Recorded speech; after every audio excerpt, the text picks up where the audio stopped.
3ஆம் இடம், 6ஆம் இடம், 10ஆம் இடம், 1ஆம் இடம், 11ஆம் இடம். இந்த 5 ஸ்தானங்கள்ல சூரிய பகவான் இருந்தால் அவனுக்கு நல்ல தெய்வ கடாட்சம் கிடைக்கும் அப்படிங்கிறார்.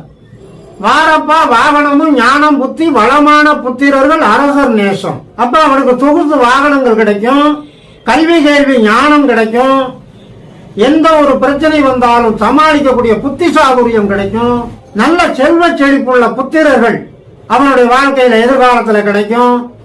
அரசர் நேசம், அரசர் நேசம்னா அந்த நேசம்னா அரசாங்க உத்தியோகம், அரசாங்க சலுகை, அரசாங்க சகாயம் எல்லாத்தையும் குறிக்கும்.